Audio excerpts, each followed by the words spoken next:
Wantoota ati kaastu keessaa gaa nara labanii kee jetteetta duguugamanii jette. Duguuggaan dhabanii ni jedhu kun. Duguuggaan al tokko tokko hambaadha. Duguuggaan dhabanii jedhama. Maasii irraatii namoonni fakkeenyaa fi isa kana gaa namoota qotee bultootatu beeka. Namoonni al tokko tokko sanyii in kaawwatu jechuun bakka kuni har'a abulu. Utuma beelaan illee ofitti hir'isanii boriif waa egeree jedhanii waan kaawwatan qabu. Boora akkas ta'uu danda'a. Haalli jiru akkas ta'uu danda'a. Ati immoo kan itti jechaa jirtu ammas waan lafarraa miti naan jettee. Waan lafarraa miti. Wantoota inni kaasuu naan jettee. Amma jechoota kanatu baay'ee ulfaataadha. Duguuggaan dhabanii jenneerra. Maasii isaanii irraati jenneerra. Mee inni kun macaafa qulqulluu keessas jira.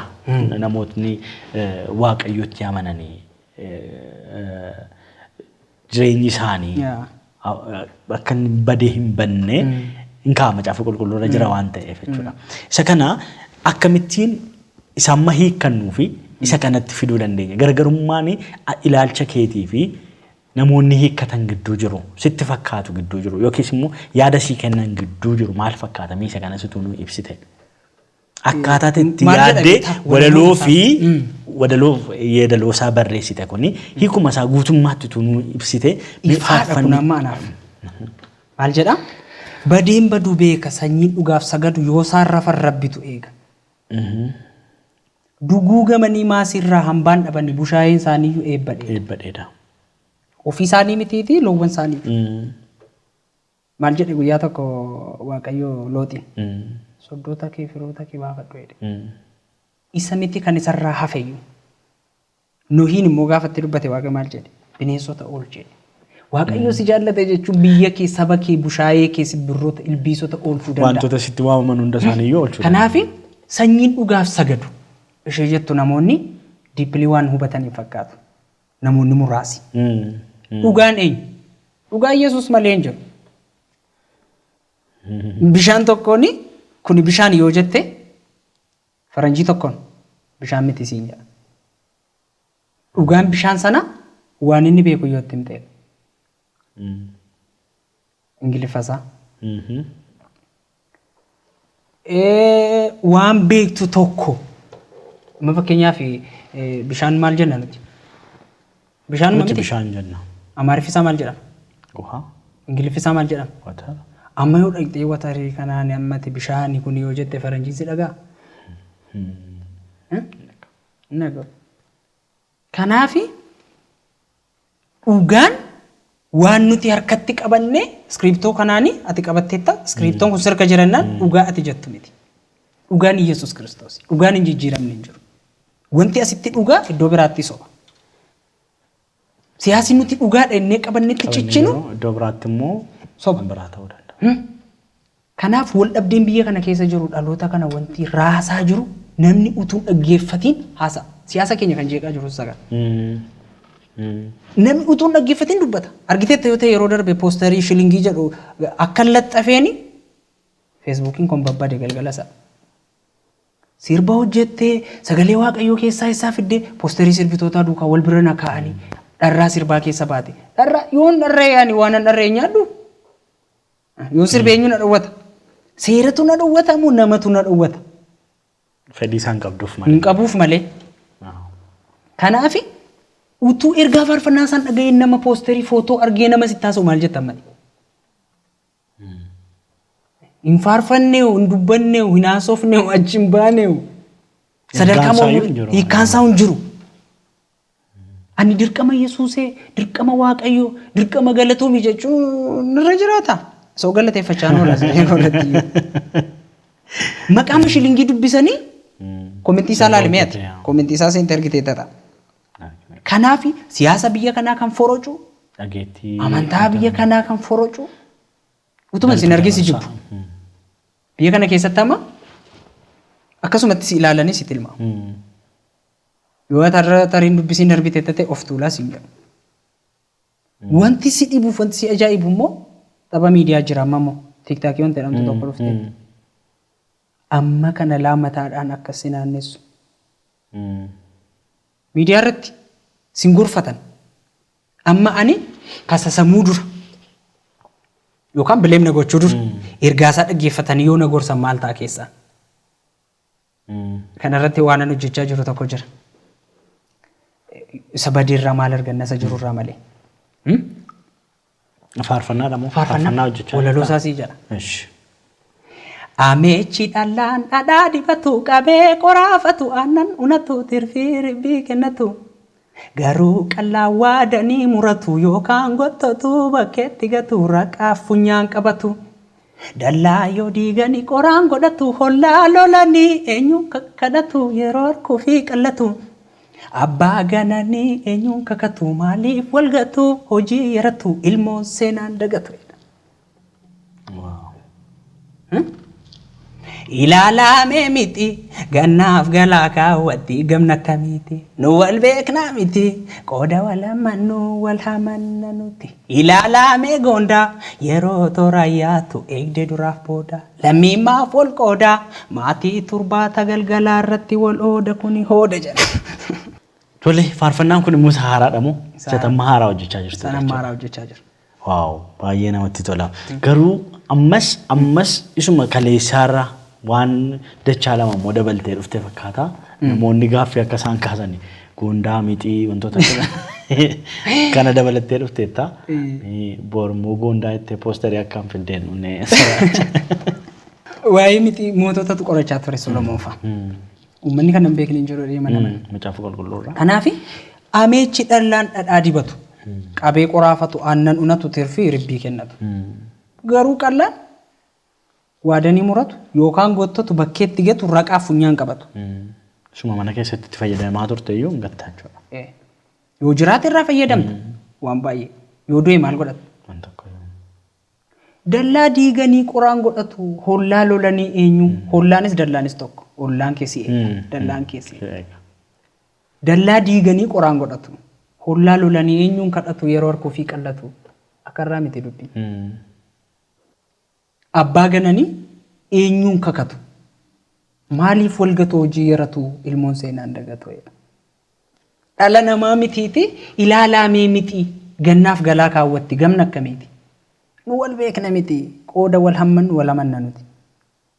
Ilaalamee gondaa yeroo toora yaatu eegdee duraaf booda lammiimmaaf wal qoodaa maatii turbaata galgalaa irratti wal ooda kuni hooda jedha. Nu gaabbisiisa booda itti dabalata. Kanaafi hamma miixii hamma gondaayyuu maaliif yeroo waliif eeggannuudha. Maaliif miidiyaa irratti baasnee wal salphifna. Maaliiftu waan nuun galle tokko keessaan wal gorfuu, wal tumsuu, wal jajjabeessuu, haamlee wal ilaachuu, waan nuun galle wal gaafachuu. Waan akkas akkasii yoo dhufe malee waanuma sirka jiru yoo natti gadhiifte ati nama tokko inni tokko nama tokko saatii wal fakkaataatti yeroo waan tokko poosti godhu fakkeenyaaf nami 10 yoo koobilii 10 natti darbate inni tokko burcuqqoo inni tokko shiinii inni tokko maankaa gaafa walitti baay'atu nan ajjeesu yoo waaqayyo na gargaaruu baadhe lafaan qabu. Ana qofaaf miti. Anonni mataa koo qaba. Ilaalcha mataa koo qaba. An dhuguma sitti of jajuuf utun ta'e wanti tokko duubatti na deebisuu hin danda'u. Rakkinni beelli ari'atamuun jibbamuun sila dubbadheera. Siifuu muka fannoo gumaachee naannoo raadoonii namattoota na lafa fasiitu dhiiga qabsoon na dhalchee namarraas biyya lafaarraas eenyurraayyuu fiidbaakii gaarii eeggadheen hojjedhu. Isaafuun illee Yesuus ikkoo nama fayyisuu dhufee namaan fannifame. Kanaafi namni gaarii naa gochuu qabaa waldaan gaarii naa ilaalcha akkasii qabu. Amma YouTube KTV kan itti kana qopheessaa jirtu. YouTube koofis ta'uu danda'a gaammanii nama biraa duukaan hojjechuu jalqabee jira. Nannuffanii mayyaada nannuffitanii mayyaada. Anda dabaleen hojjedha yoo waaqayyo na gargaari hojii baay'een harka jira akkuma sila kaasne YouTube korratti hojjechuu nan danda'a. Waaqayyo na gargaarii baajata ofii koon yoo hojjedhe kan korratti gadhiisuu danda'a. Hamma ammaatti garuu miidiyaa masaaniitiin uummataaf akkan dhiyeessuuf namoota sappoortii na godha wajjin hojjechaa jira gatii ta'eefi YouTube isaanii irratti. Gatii faarfannaatu hin ta'in amma kan itti argachaa jirtu kan piroodakshinii ittiin hojichi hojjetamu sii kaffalutti. Akkasi. Malee ofii keetiin wanti itti bu'aa irraa wanti naa ta'u wanti tokko hin jiru. beeku isaanii naasofsiisuu dandeessu. Isaanii warra na wajjin hojjetuuni haasofsiisuu dandeessu. Kaffaltii. So namoonni kana irratti akka isaan hirmaataniif maaf hin hojjenne? Namoonni yaada sii kennan hin jiranii, namoonni sii jajjabeessan hin jiranii, daawwattoota kee, jaallattoota kee wajjiniin akkamittiin hojii kana hojjechuudhaaf? Egaa haasaadhumaan na jajjabeessuu, kaan akkana dinqisiifatan natti himuu, kaan immoo wantoota gaaffii isaaniitti ta'e na gaafatu irra caalaa jechoota akkas akkasiisaaf deedhu na gaggaafatu maal dubbista jedhu waan akkas akkasii haasaa akkas akkasii malee amma ammaatti nama tokko qofa na qunnameera. Piiter jedhama USA jiraata. Asumaan illee maqaa miidiyaa keetiin baay'ee sagalateeffadha. Akkan yuutuubii korratoo jedhu baay'ee na onnachiisee. Hamma danda'u sappoortii na godhee jira. Sanaaf illee sumaan waadaa galaa fi yeroo itti aanutti miidiyaa mataa korratti hojjechuu nan danda'a. Deeggarsa inni naa godhe of danda'ee na hojjechiisu waan hin dandeenyeef imaanaasaa garuu hin gatu nan hojjedha garuu ilaalcha ani qabuu fi sadarkaa ani ammarra jiru kanarratti na hojjechiisu waan hin dandeenyeef malee hamma ammaatti nan qunnamne egaa namoonni afaaniin immoo numa haasa'u. Waan akkasii nan qunnamne yoo waan akkasii jiraate hojii akkasitti baay'ee argamu kana hojii bu'aansaa mul'atee dhaloonni itti jijjiiramu dhaloonni itti eebbifamu kanarratti namoonni akka hirmaataniif mee dhaamsa maal qabdaati? Dhaamsi ani qabu ani faarfataa tajaajilaa hojjetaa wangeelaati nan faarfadha wanti ani faarfadhuuf immoo akkuma zila jedhe bilbilanii irraa haasaan tokko jira gaa shilingii ittiin baafne jettee faarfannichaa akkasumatti hojjetteeti kaffaltii barbaachisu illee hin kaffalleessu qoosuudha kun qoosii akkasii jira garuu gara dhugaa dubbiitti gaafa dhuftu qabeenyaa kee baay'ee guddee yeroo kee baay'ee guddee sa'aatii kee baay'ee guddeeti hojii kana akkasiin geessu kanaafi an akka nama tokkotti akkuma ati amma na wajjiniin dhalootaaf yaaddee atama kanarraa waan argattu hin qabdu. Yeroo kee kennitee sa'aatii kee kennitee namoonni kunillee akkasuma kaameraadhaan sagaleedhaan kan nu gargaaraa jiran yeroo isaanii kennanii hojii jedhaniiti kan hojjechaa jiran kuni ba'aa ati dhalootaaf qabdudha. Anaaf illee naa yaaddee dhaloonni kun si hubachuu danda'u qabu jettee yeroo baay'ee natti deddeebitee uummata bakka buutee ba'aa uummataa qabaattee hojjechaa jirta. Anis akkuma kee akka nama tokkoyyuu hojii wangeelaa naan hojjedha. Kana biratti deeggarsi na barbaachisu jiraachuu danda'a jiraachuus qaba. Jedhee naman akka kotti. Sirriidha. Yeroo sagantaa koollee yeroo hundumaan deemu. Ji'a keessaa yeroo lama qofaan deemu. Sanayyuu yeroon itti dhiisu qabu. Yeroo tokko fa'aa yeroon deemee dhiisu qabu. Inni kun dhiibbaa mataasaa jireenya koratti qaba. Maaliif dhaloota dhufuuf of qusachuu waan an barbaaduuf maaliif of qopheessuu, of ijaaruu, kadhachuu, teessee gulaaluu waan akkas akkasii irratti yeroo koo dabarsutti amana. Malee yoo konfereensii deemee intanii miti. Garuu galaa kaawwachuu gatiin barbaaduu fi kanaaf hojii nama hojjechuu barbaadu kana namni na wajjiniin hojjetu yoo jirate baay'ee gammachuudhaan fudha. Kanaaf egaa kabajamoof jaallatamoo daawwattoota keenya faarfataa Deef Girmaa hojii baay'een akka harka isaarra jiru sagantaa hedduus akka qabatee jirudha kan inni yaada kaasaa jiru. Isa kanaaf egaa dhaloonni isa kanarratti hirmaachuutu irra jira. Kara dungoo multimedia kan isin gaafadhu dhaloonni isa kanarratti hirmaachuun hojiin kun kan nama tokko miti kan namni tokko itti galateeffatamu kan namni tokko itti waamamu tun ta'e kan dhalootaati ergaa dhalootaatu jira ergaan dhalootaa kun immoo yeroo isaatti akkuma amma faarfannaa amma dinqisiifachaa jiru faarfannaa amma itti eebbifamaa jiru faarfannaa amma namoonni gooftaa Yesuus Kiristoosiin beekanis hin beeknes ittiin eebbifamaa itti immoo fayyadama dhaggeeffachaa itti jijjiiramaa jiran kanadha dhiibbaa akkasii uumuu danda'a. Kanaaf namoonni kallattii garaagaraaraan hojii wangeelaa bal'isuun ni danda'ama waan ta'eef faarfataa Deef waliin quunnamuudhaan isa wajjin haasoftanii hojiin kun akka inni gara fuula duraatti itti ariifatuu fi akka inni dabaluuf hojii kanarratti immoo ofii isaatiifis akka inni aarsaa barbaachisu kafalee hojjetuuf isinis akka bira dhaabbattan isin jajjabeessuun barbaada.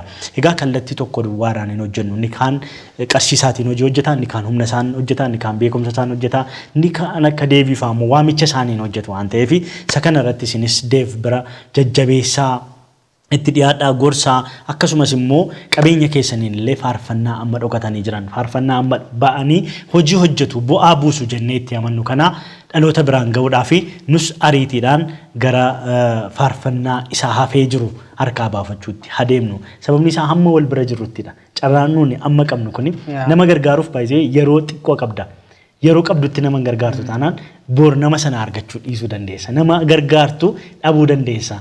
Yookiin lubbuun si biraa dhibaa yookiin immoo carraati gargaaruuf qabdu sana si dhowwata inni.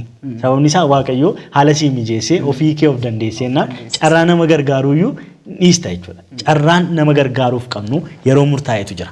Kanaaf yeroo nuu kenname kanattidha kan nuun hojii hojjechuu dandeenyu.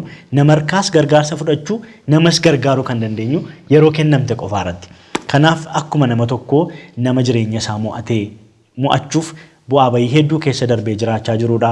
Dargaggeessadha. Ganaa hojii hedduu hojjechuu danda'a. Dhalootaaf immoo bu'aa hedduu buusaa jira, buusuus danda'a. Kanaaf isa kanarratti haa hojjennu jenna gamanumaanii gama dungoo maltiimiidiyaatiin dhaamsa koo isa guddaa godheen isiniif dhiyeessa. Isinis bakka jirtan irraati bilbiltanii fi nama kana jajjabeessuun nama kana deeggaruudhaan nama kanaaf haala mijeessuutiin hojii akka wajjin hojjettan waamicha isiniif dhiyeessina egaa. Haa ta'u Deev erga hamma kana jenne mee faarfannichumatti deemnee biyyoon biyyaa sanyii seenaa nyaannaan kan jedhutu jira. Faarfannaa kee keessa jechuudha. Wantoonni kunis ergaa mataa isaanii qabu. Amma warroota kanadhaan ni funaanamanii jiran. Egaa waa'ee sanyii seenaa eenyummaa jedhu kuni si qabata si harkisa garati barbaaddu sanatti si keessa. Egaa kaayyoo kee silanaaf keesseetta ifadha amma kaayyoon kee macaafa qulqulluudha isa oliiti waa'ee biyya lafaa kanarraa waa'ee taateewwan mul'atanii irratti kan xiyyeeffate mitiinaan jetteetta kun ejjennoo kee akka ta'e bareera. Garuu biyyoon biyyaa sanyii seenaa nyaannaan ni jedhu kun walaloo masaa ifa godhame ofii makee. Amma kun walaloon isaayyuu ifa. Biyyoon biyyaa sanyii seenaa nyaannaan. Qooda daakuu harki daaraa marraan duuti nutti ammaannaan. Kana jechuun biyyooma lafa keetu sanyii makan keenyaati. Simatu facaafate lafichi kan kee. Sanyiin kan kee nyaatame. Simatu of nyaate. Simatu of ajjeessa, simatu of gurgura, simatu of gaagura. Unumatu wal miidhaa, unumatu wal cabsaa, unumatu wal ajjeessaa, unumatu wal balleessa. Yeroo akka kanaa keessa furmaanni jiru yoo namni biraa si miidhe inni tokko dhufee si loluu danda'a. Yookaan ofii kee lolte mo'achuuf carraa qabda. Ofii kee of ajjeefta taanaan ofii kee of balleessita taanaan fala maalii qabda? Duuti nutti ammaannaan. Abbaan shulkutii ilmi rasaasa. Kaan eeboo falfalee jinfuu raasa. Dhiiga wal facaasa. Kanuma keechaa jiraanne har'as geenye jiruu liqiif hagabuu dandeenye taasuma kee as geenye jedha. Asirratti waa xiqqootti dabalachuuf jiruu liqiif hagabuu. Kanaaf ifa kun uumatuuf miidhaa jira.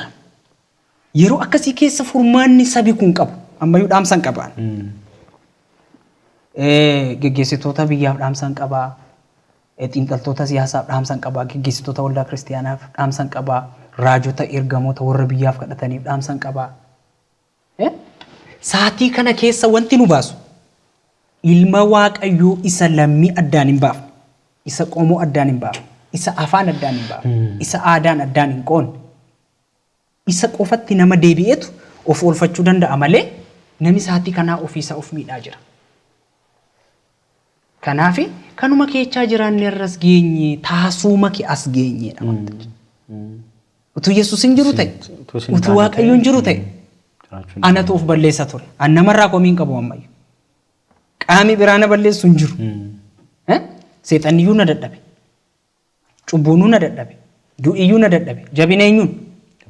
Humna Kiristoos nuu kennuun hundumaa gochuu dandeenya.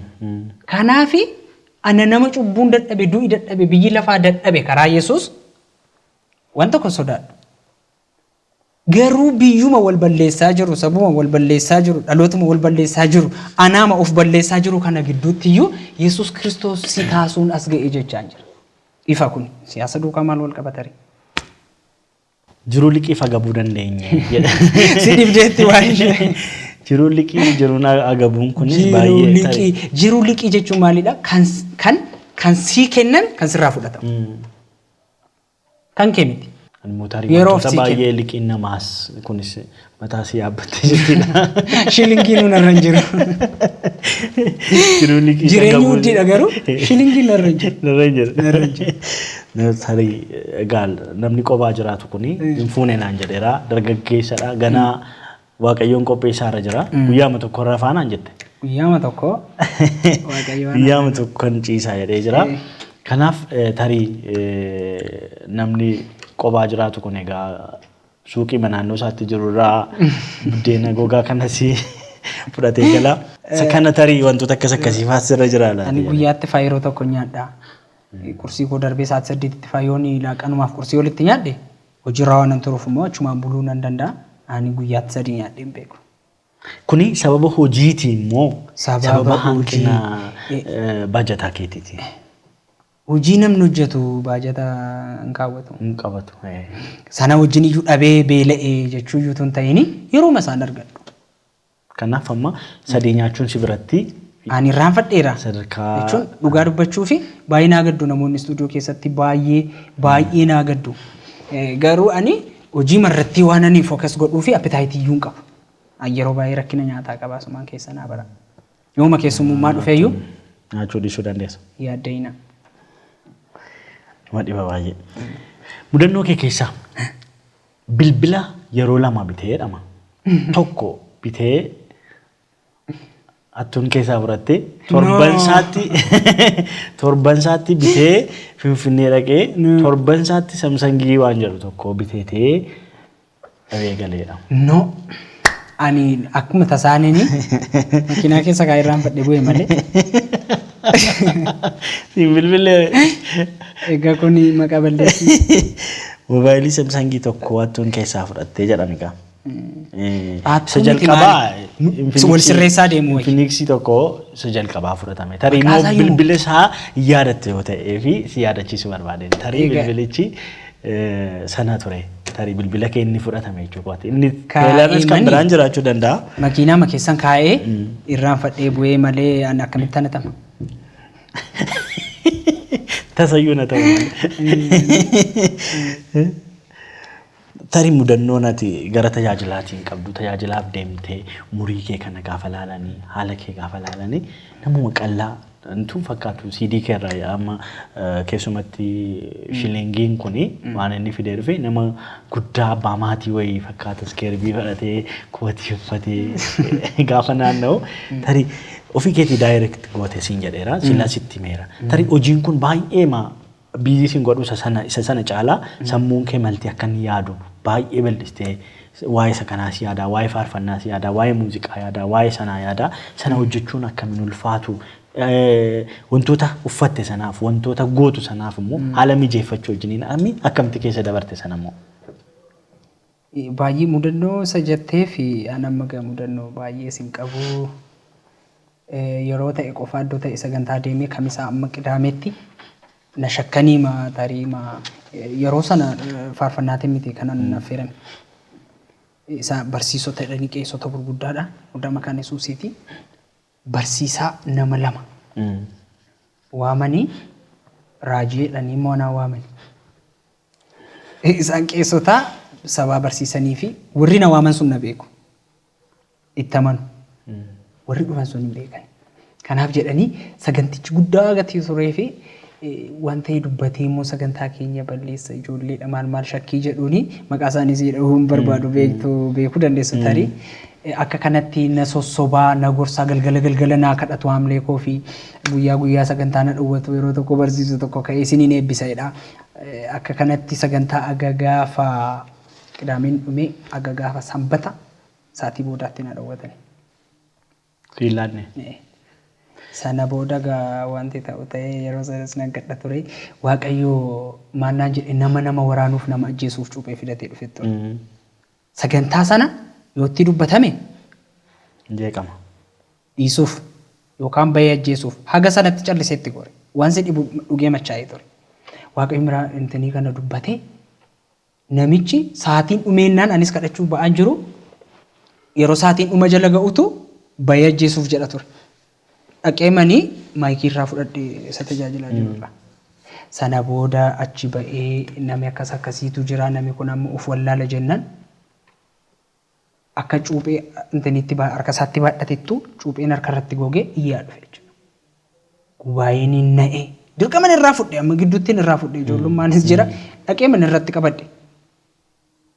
Egaa anis na waamame gatii ta'ee maaftu kabajee natti gadhiise malee naarii uyyuu danda'a ture. Baay'ee ijoollee dhagaa yaadi. Wambariirra dhaabadheen tajaajila yeroo sana konfereensii mayyuu yeroo deemu. Na dhowwatanii akka kanatti cuupheen sun harkatti googee sana booda maayikii kennuuf hin dide jechuudha. Hamma galgala sa'aatii 3tti na yaadadhuu fi kun tajaajila. Hunda isaa Waaqayyo baay'ee dinqii gurguddaa hojjetee hin irraanfadhu sagantaa dhaqee na dhowwatan. Bakka isaa yoo nime tariintanii ta'uu danda'a. Kanaaf mudannoo baay'ee si na mudanne. Dhimma sitti ulfaatu hojii jettee kaastee hojii dhagatii ta'ee fi yeroo baay'ee faarfannoota irratti ni hirmaadha. Hunda isaa irratti. Garuu isa kana dhuunfaatti kanan fudhadhee fi yaada yeroo faarfannaa barreessu walaloo barreessu iskiriiptii isaallee duukaan barreessa baay'ee isaa. Garuu namni waan na barbaachisuuf namootaaf kennee namoota wajjin hojjechaa ture. Yoo Waaqayyo haala naa mijeessee na gargaaree waanan barbaadu qopheessuu dhiyeessuu nan danda'a ta'e hunda isaayyuu ofii koo hojjechuu fi Waaqayyo ayyaana isaanaa kennee jira. Namatti tola. Maltiidha jechuudha. Dandeettiin kee namatti tola. Faarfannaa makee keessaa yeroo manni mootii sodaan raafamu kan jedhu fa'aa tureera. Eegduu tiksoonni hooda himu. Kun ifaan amma hin hiikame.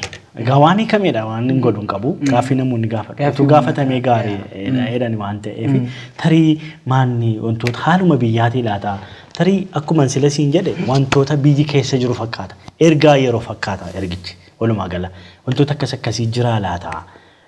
Tarii gara kanaan immoo dhufamee laata. Waan jedhus jira jechuudha. Akka nama amantaa biyyarraa adda ani biyya kana keessa jiraadhe inni biyya kanaa nan ilaallatu haasaa jedhuun qabu. Yeroo namoota tokko nan dhaga'a. Ani hafuura qofaan lallabaa, hafuura qofaan tajaajilaa namoonni jedhan jiru. Na ilaallatu. Yoo diigame mana kootu diigama. Yoo saamame mana kootu saamama. Yoo lalisee lafa kootu lalisa. Mana kootu lalisa. Hongeen guddaan utuu biyya kanatti bu'ee midhaan biyya kanarraa badee eenyu beela. Ani hin beela'u. Dirqama. Nan quufaa. Yoo biyyi kun lalise yoo biyyi kun ol ka'e eenyutu ol ka'a. Kanaaf guddinni biyya kanaas dadhabbiin biyya kanaas qorumsi biyya kanaa wallaansoon biyya kanaa na ilaallata gatii ta'eef ani garuu sanarra utuu hin ta'iin maatii Waaqayyoon qabu. Baayibilikaaliidha baay'isee kun. Gaafa mootiin abjoote hiiki. Kanaaf inni guddaan Waaqayyo wajjin walii galuudha malee dhimma mana mootii keessa jiraachuus miti dhimma mootii ta'us miti. Inni guddaan sammuu biyya geggeessu qabaachuudha malee dhimma aangoo dhimma barcumaa miti. Barcuma argateen dhiiga dhalootaa kan facaasu baay'een hin jiru. Maal jedhe Waaqayyo? Gaafa Belshaazaaritti dubbate bara abbaan kee Nabukadnezar gatii of tuuleef maal godhe jedhe akka sangaatti marga nyaate.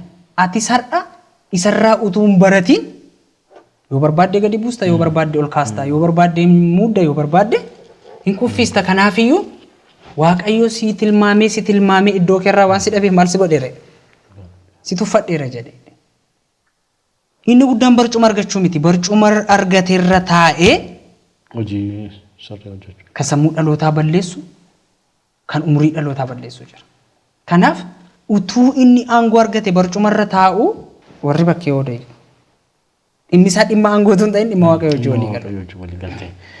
Waaqayyo guddaa si haa eebbisu eebbifamii ulfaadhu baay'ee eebbifamii kabajamii yeroo bal'aadha si wajjiniin kan hin fudhadhee deebisa baay'ee Waaqayyo si haa eebbisu hojiin ati hojjette hojii baay'ee dhaloota eebbifameera dhaloonni baay'ee itti eebbifameera dhaloonni itti jajjabaateera hojii keetti dhaloota hedduutu milkaa'ee akkasumas ittiin eebbifamee ittiin jajjabaatee haala jiru keessaa ittiin ba'ee hafuura isaa ittiin haareffate kun immoo siif bu'aadha hojiiti bor hojjettuu fi tarii karaa ta'uu danda'a.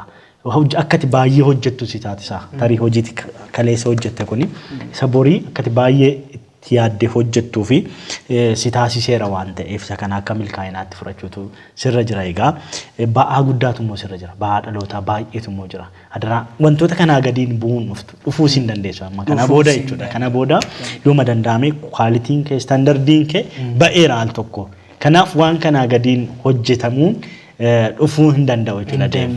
Kanaaf isuuna wayyamu. Asumaan kanan irra darbuun barbaanne tokkoffaa dhaabbachuun yookaan yeroo natti fudhata. Tiraakii tokko hojjedhee fixuu fi waggaa tokko isaa natti fudhachuu danda'a malee waan itti namanni baasuu hin danda'u tokko. Inni biraan immoo ammayyuu irra deebi'ee dhaamsi ani qabu uummanni na hubachuu qaba. Uummanni na hubachuu qaba. Aadaa koo hin gatu. Afaan koo hin gatu. Garuu dirqamuma wangeela keessa jiraa kunii naan jedhu. Amma shilingii wangeela keessa jiraa naan jedhu. Inboxii bilbila muut SMS messagii kallattiin naa dhufu utuu jikee argee kan kuni wangeela keessa jiraa kan jedhan jiru. Garuu Israa'el kan jedhan jirani. Israa'el barrisii dhufeera. Israa'el balballisii banameera. Anamma Israa'el sana sabattan deebisa. Yoo mukii wayinii ija godhachuu baate, mukii ejersaa yoo daraaruu baate, mukii arbuu maal jedhama? Hin jedhu anam.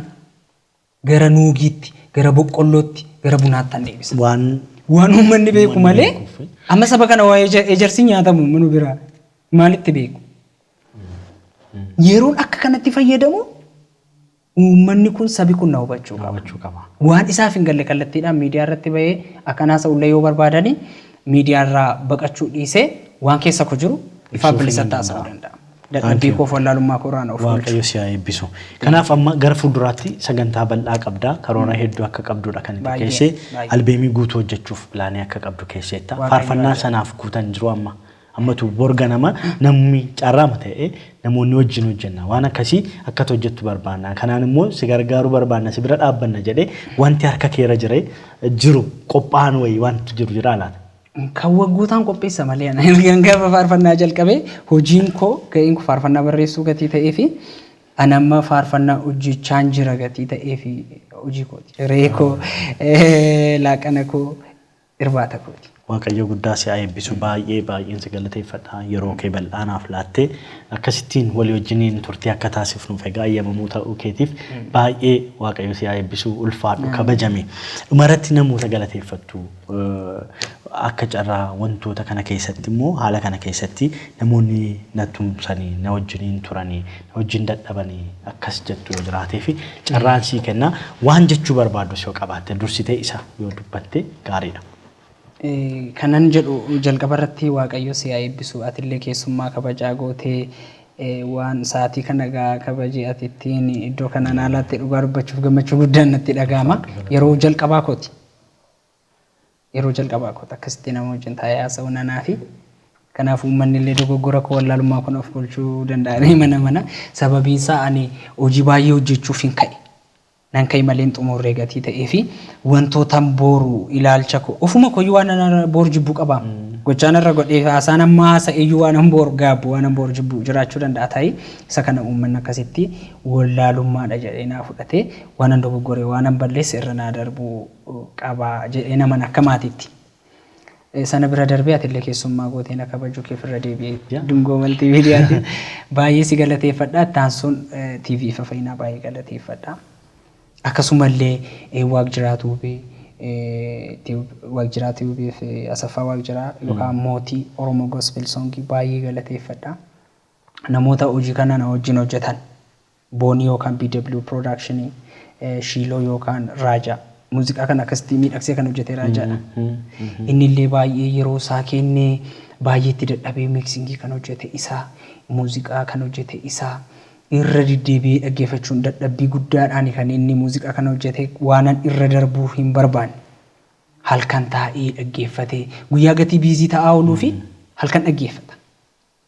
Kanaaf baay'ee Raajishaa baay'een galateeffadha muuziqaa gurguddaa hojjechaa jira baay'ee muuziqaa jijjiiree jira ganaallee muuziqaa afaan Oromoo jijjiiruu danda'ee baay'een abdadha akkasuma boonniin dadhabee utuu hin jedhiin nuffi utuu hin jedhiin dhugaa dubbachuuf dadhabbii guddaa keessa bahee dhufe.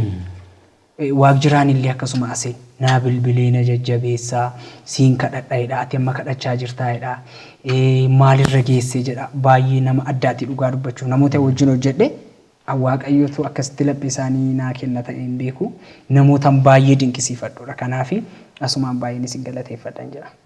Galatoon baay'ee ulfaadhu. Toligaan kabajamoof jaallatamoo daawwattoota keenyaa qophii Deef Girmaa waliin gochaa turre egaa asumarratti goolabaa jirra. Egaa Deeviin akkaataa addaatiin arganne nusi barbaannee sakattaanee haaluma mijanne keessatti yeroo isaanuuf qoodee yeroo akkasii argachuu keenyatti egaa nus guddifne maqaa Dungoo Maltiimiidiyaatiin guddiseensi galateeffadhaa. Waaqayyo baraaf jireenya kee eebbisu, afaa tajaajila keetii haa eebbisu. Wantoota hedduu ganaa walii wajjiniin hojjechuu dandeenya. Hojiin kana fetu caala jetteetu kan itti baqachaa turte miidiyaalee garagaraas kan inni baqachaa ture egaa hojiiwwan an hojjedhee ga'aa miti iddoo sanatti nan dhiyeessu isa jedhuudhaani garuu immoo namootatti dhiyaachuun namootaaf yaada ofii qooduun abaluu eenyu isa jedhuuf deebii kennuuf illee immoo barbaachisaadha isa jedhuun waliin mari'annee innis tolinaaf jedhee Waaqayyo baraaf jireenya kee eebbisu baay'een si jalladhaa baay'een si galateeffadha baay'een si kabaja ulfaadhu egaan ammayyuu wana kanaatti isinis nu waliin turtanii Dungoo Maltiimiidiyaa irraa gaaffiif deebii keenya hordofaa waan turtaniif guddaan isin galateeffadha Waaqayyo baraaf jireenya keessan eebbisu sagantaa biraatiin hamma walitti deebinutti egaa nagaa Waaqayyootiin naaf jiraadha kan isiniin jedhu ani qopheessaan sagantaa kana Hambisaa Gurmuu akkasumas ogeessota kaameeraa keenyaa Caalaa Fufaa akkasumas Daawit Alamaayyoo ogeessa sagalee Solomoon Baqqalee waliin ta'uudhaan sagantaa kana isin biraan ga'aa turre Waaqayyo baraaf jireenya keessan eebbisu YouTube kee asumaan beeksifadhu mi'aatis. YouTubein ko Daawit Girmaa Official jedha. Hojii baay'ee irratti hojjenne garuu kan koo Daawit Girmaa Official qaba. Maqaa kun baay'een banuu danda'u tarii kan koo profiiliin irra jiru kan emailii koo irra jirus kan page koo irra jirus emailiin profile picture sun sanuma sana illee argachuu danda'u.